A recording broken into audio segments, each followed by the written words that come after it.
version you can provide, the better, because that tells us what classes you've taken.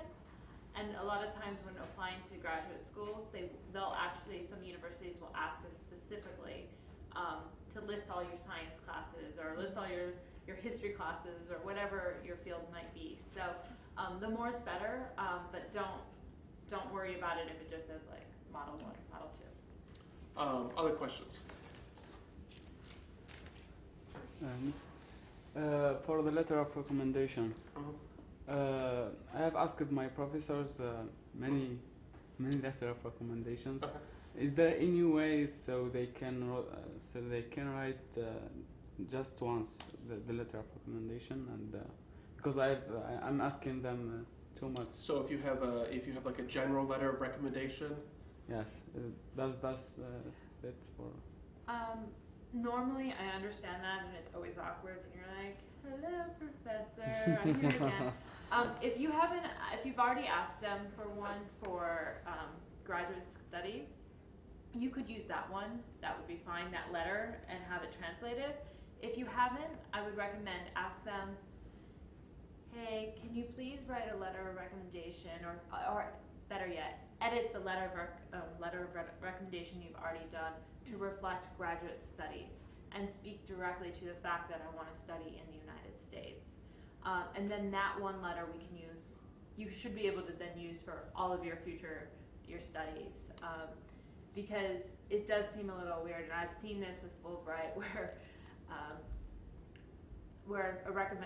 a student does that, and so a recommendation says, "I think they would be great for that 4-week program in the United States for MEPI or whatever," and you're like, "Well, that's wonderful, but what did they think of a 2-year program?"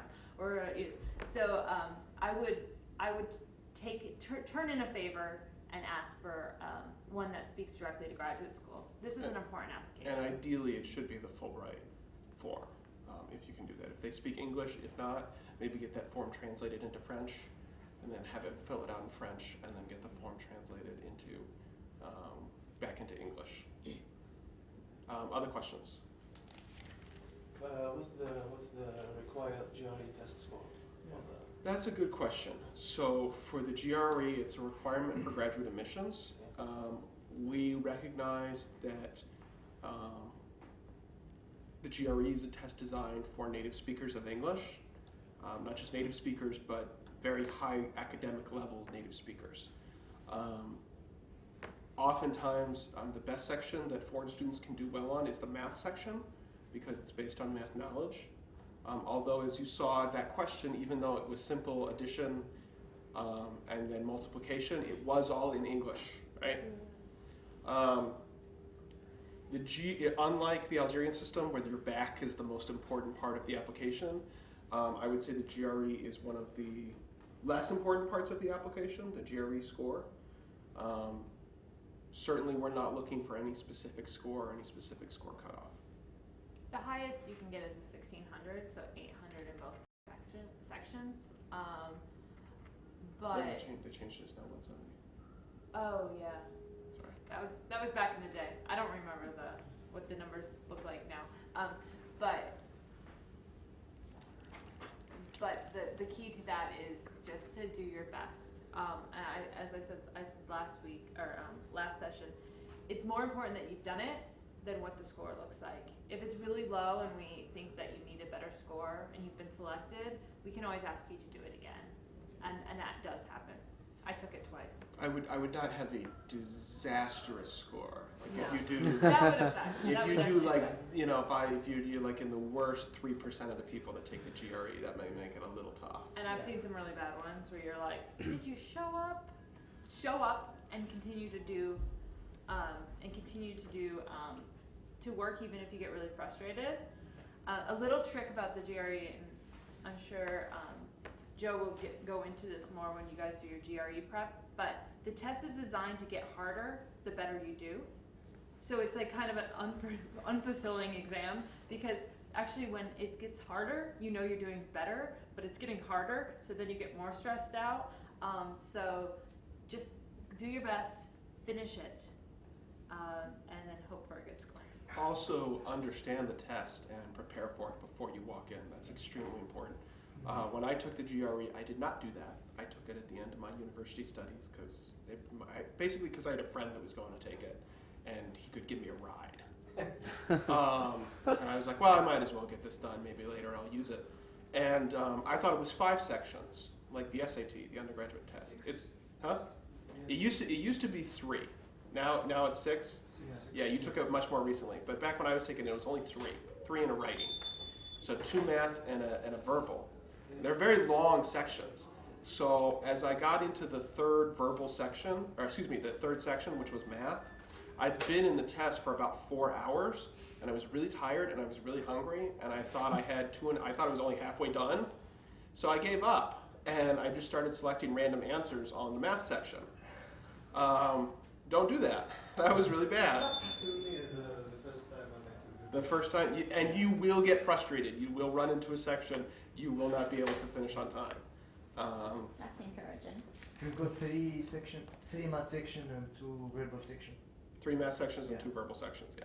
So the key is to remain calm and not lose your cool and not panic, because just like in any situation, when you panic, you're only going to do worse. There's someone who just arrived. Okay. And there's a question here. Want me to take a question? Sure. Any other questions? The deadline is on June 1st. Yes. June 1st. Yes. I'm getting my engineer diploma on July, not on. And for the provisional. Provisional. Yes. Yes. Provisional. Attestation. Yeah. That's it. I don't know. That's a French word. We don't know how to say it. Attestation. Attestation. Yes. Yes. For it, I'm getting it after June. Okay. After I do Then my we would say Soutenance. you're looking almost to apply for next year, because they want to at least see that provisional for this year. And just keep in mind again, most graduate students aren't straight from undergrad. Most of us do go out and work and do something in between. I was out 5 years. So I was in the international work environment for 5 years, and then I returned for my master's. And kind of like Joe mentioned, I certainly was not the oldest person in my class, and wasn't the youngest either, but there's definitely a trend towards a little bit older graduate students. So you won't not fit in a year from now. Other questions? Actually, I'm in master in my last year in master degree, and I'm working actually in my capstone graduate project, and I get my master certificate master degree on July. So am I eligible to?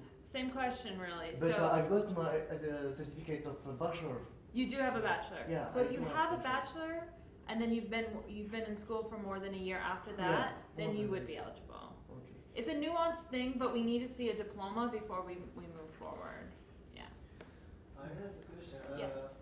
I have 3 letters of recommendation, but they are specific for some PhD. university and for not for the master degree, for PhD.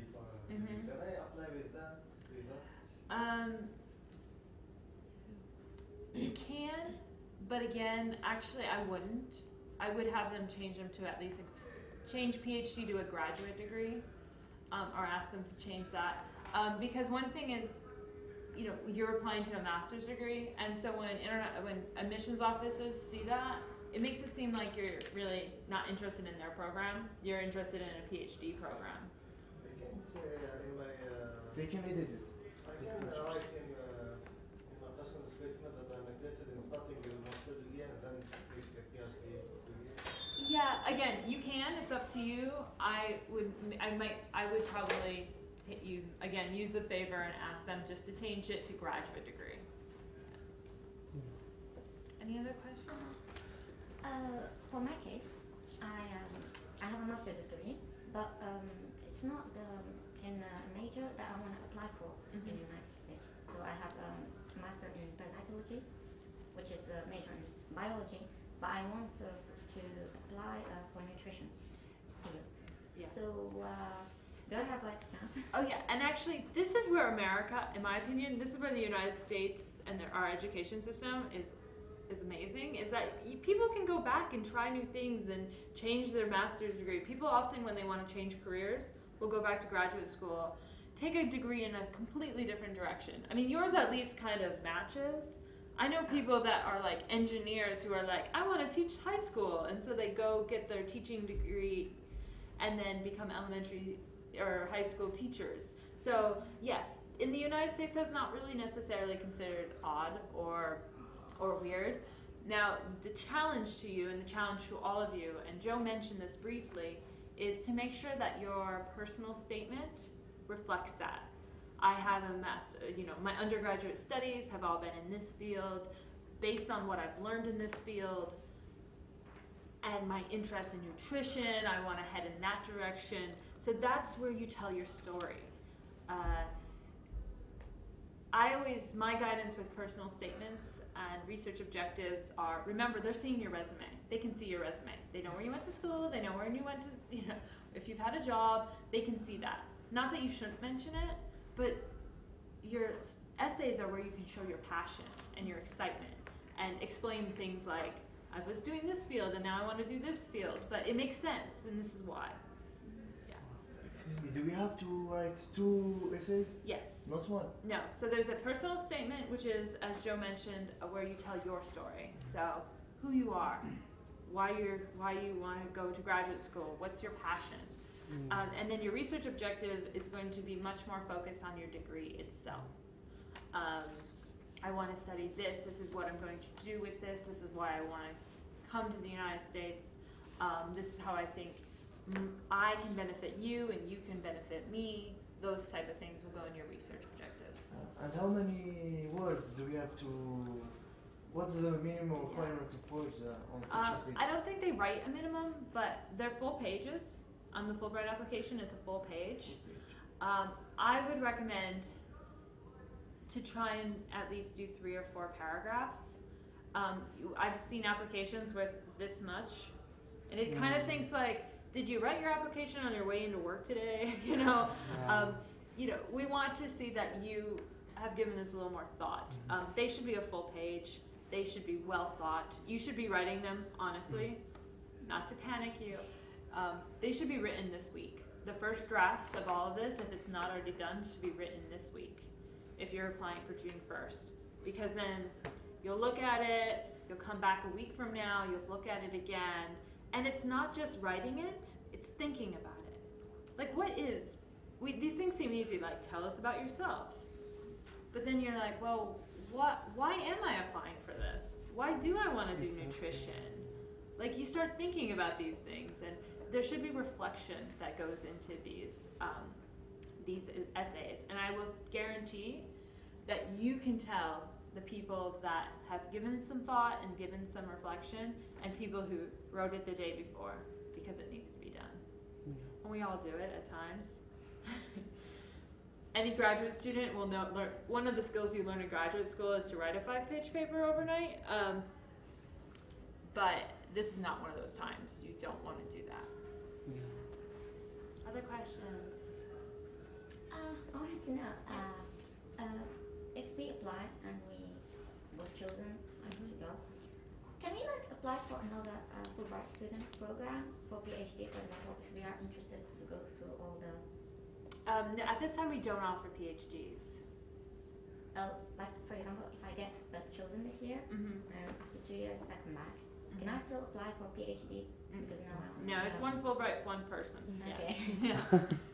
So, is there because I've read for some scholarships you have to go back to your country for at least 2 years. Yes. So is this applicable in this Yes, case? absolutely. And actually, we should probably put that in the presentation. So the Fulbright is a U.S. government funded program, which means that U.S. taxpayers provide the funding for it. And as such, you are required to, your visa that would be issued to you would be a J1 visa. And the requirement is that you will come back to Algeria for 2 years before you would be eligible to return to the United States for a permanent immigration status. So that's a lot of legal jargon. But what that means is you could stay and go to studies. You could get a tourist visa while you're there. So you could go and visit Disney World within 2 years. But you couldn't find permanent immigration in the United States. You have to go back. After 2 years, then you are free to travel and to apply for immigration if you would like. This is very important. Everyone talks about the fact that there's ways around it. There's waivers. You just have to know someone. I worked, like Joe said, I worked in the department for a while, or worked with Fulbright for several years. And I can tell you those rumors are false. You have to come back. You have to work for 2 years or live in the country for 2 years, and then you could potentially return. The whole point, the reason the United States funds these programs is we want you, to have this cultural experience. We want you to represent Algeria in America, let Americans see what Algerians are like, for you to see what Americans are like, and then to bring that back to Algeria. Like America, we know how we're like. But even so, if you have a chance to apply for PhD, it's No. more of like a That's PhD. No, yeah, let me clarify though, because I said for an immigration visa. Student visa, which is what you would need to finish your PhD, would be allowed.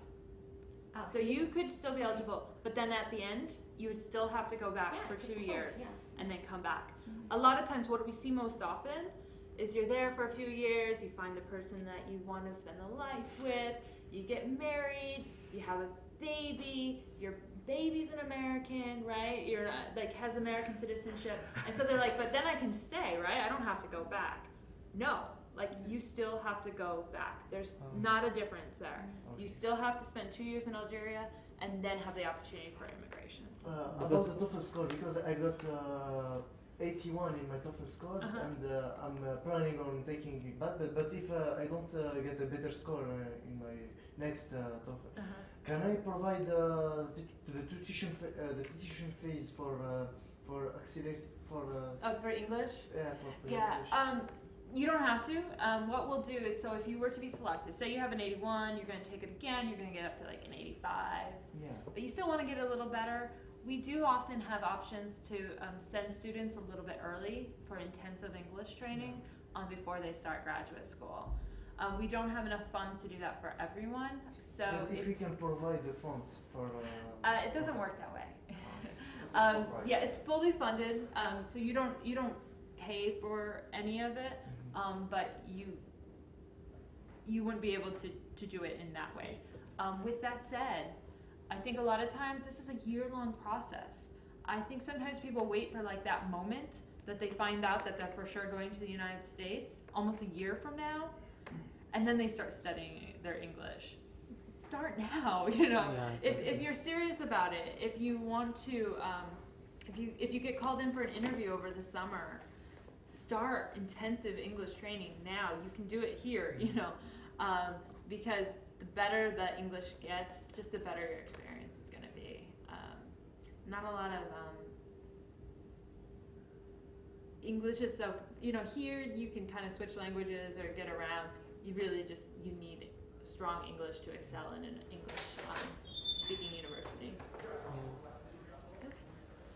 Any other questions? All right. I have to actually run to another meeting, but I will let Joe take it from here. Okay. Thank All right. you. Thank So you. if- Good luck, everyone.